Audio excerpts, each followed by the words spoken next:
समय एक ऐसा फिनोमेना घटना है जिसने पूरी ब्रह्मांड को खुद में समेट रखा है, लेकिन देखने में यह जितना सरल लगता है, इसे समझ पाना उतने ही मुश्किल है। ऐसा माना जाता है कि समय ऐसी इकाई है जो निरंतर आगे बढ़ती रहती है और इसे बदला नहीं जा सकता। लेकिन समय समय पर ऐसी घटनाएं और व्यक्ति सामने आ जाते हैं जो यह दावा करते हैं कि उन्होंने समय यात्रा की है। समय यात्रा का दावा करने वाले लोगों पर बहुत से लोग इस वजह से विश्वास नहीं करते क्योंकि उनके पास पुख्ता सबूत नहीं होते हैं। लेकिन आज मैं आपको समय यात्रा से जुड़ी कुछ ऐसी घटनाएं के बारे में बताने जा रहा हूं जिससे अनेकों सबूत मौजूद थे जो इस समय यात्रा को सच साबित करने के लिए काफ़ी थे। तो चलिए जानते हैं। जून 1951 के मध्य की रात करीब 11:15 में न्यूयॉर्क के टाइम्स स्क्वायर पर अचानक एक आदमी प्रकट होता है। वह अचानक बीच चौराहे पर कैसे आया किसी को नहीं पता होता। उस समय उस व्यक्ति ने बहुत पुराने कपड़े के फैशन पहने हुए थे। उस व्यक्ति के हाव भाव से साफ पता चल रहा था कि वहाँ अपनी मौजूदगी से बेहद हैरान था।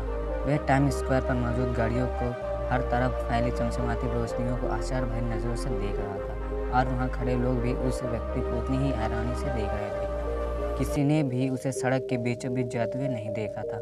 जैसे ही वह व्यक्ति सड़क के किनारे आने के लिए आगे बढ़ा, सामने से आती हुई कार से उसकी टक्कर हो गई, जिससे वह बुरी तरह घायल हो गया और कुछ देर में उसकी जान चली गई। जब उसकी तलाशी ली गई तो उसके पास कुछ बेहद अजीबोगरीब और हैरान कर देने वाली चीज़ें बरामद हुई, जैसे कि 5 सेंट। जैसे इंडिया में 1 रुपये में 100 पैसे होते हैं, वैसे ही वहाँ $1 पे 100 सेंट होते हैं का एक बियर टोकन था। घोड़ा गाड़ी की सफाई करने वाले एक बिल भी था। Liberty stable, Lexton Avenue. 1951 के किसी भी एड्रेस बुक में यह पता मौजूद नहीं था। लगभग $70 की पुरानी करेंसी के नोट और सिक्के भी उस व्यक्ति के पास से बरामद हुए। इसके अलावा एक बिजनेस कार्ड भी मिला जिस पर लिखा था डॉक्टर रुडोल्फ फेंज और address 5th Avenue, new York. साथ ही साथ उसके पास से एक लेटर भी मिला जिसे वह न्यूयॉर्क से फिलाडेल्फिया भेजा जाना था और उस लेटर पर सन 1876 की स्टैम्प भी लगी हुई थी। रुडोल्फ फेंज के इस व्यक्ति के पास से मिली सभी चीज़ों में एक बात खास थी, वह यह थी कि यह सारी चीज़ें पुरानी होने के साथ बावजूद बहुत अच्छे हालात में थे। इस केस की छानबीन का जिम्मा कैप्टन हर्बर्ट वी रेम को दिया गया। कैप्टन हर्बर्ट जब बिजनेस कार्ड पर दिए गए एड्रेस 5th एवेन्यू पर पहुंचे तो उस एड्रेस पर उन्हें एक ऑफिस मिला जहां के लोग रुडोल्फ फेंज के नाम से फिर किसी व्यक्ति को नहीं जानते थे। कैप्टन हर्बर्ट ने उस समय की सभी टेलीफोन डायरेक्टरी और एड्रेस बुक को चेक किया, लेकिन उन्हें इस नाम के किसी भी व्यक्ति का कोई पता नहीं चला।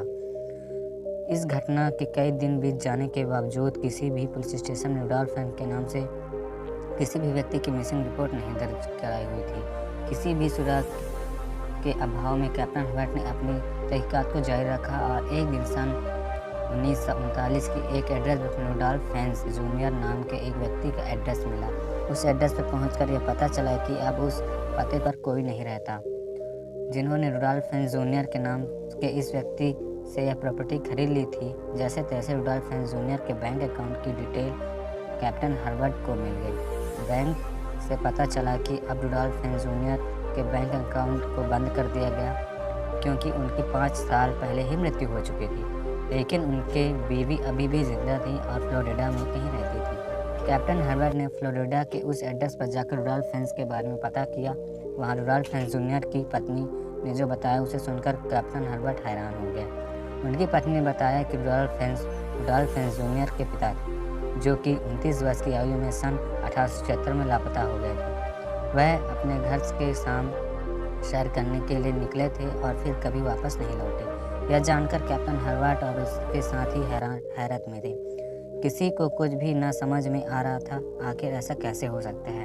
अपनी जिज्ञासा के साथ चलते कैप्टन हर्बर्ट ने सन 1876 की सभी गुमशुदा रिपोर्ट के रिकॉर्ड को खंगालना शुरू कर दिया और एक दिन उनके हाथ लगे रुडोल्फ फेंज के नाम से व्यक्ति 1876 की गुमशुदा रिपोर्ट के जो हुलिया विवरण रिपोर्ट इस मिसिंग रिपोर्ट में गुमशुदा का हुलिया के जो विवरण दिया गया था वो 1951 में मरने वाले रुडोल्फ फेंज से मेल खाता था। कैप्टन हर्बर्ट द्वारा जुटाए गए सबूतों से यह साबित हो गया था कि मिसिंग रिपोर्ट वाला रुडॉल्फ और 1951 में कार एक्सीडेंट में मारा गया रुडॉल्फ एक ही व्यक्ति है। लेकिन आखिर 1876 में गायब हुआ व्यक्ति 1951 कैसे पहुंच सकता है? इस बात का जवाब आज तक कोई नहीं दे पाया। बस कुछ थ्योरीज हैं जो कहती हैं कि यह टाइम ट्रेवल या टाइम स्लिप से जुड़ी घटना थी। रुडॉल्फ ने अचानक समय यात्रा की थी। तो गाइस, आज का वीडियो कैसा लगा कमेंट में ज़रूर बताएं और मेरे चैनल को सब्सक्राइब ज़रूर करें।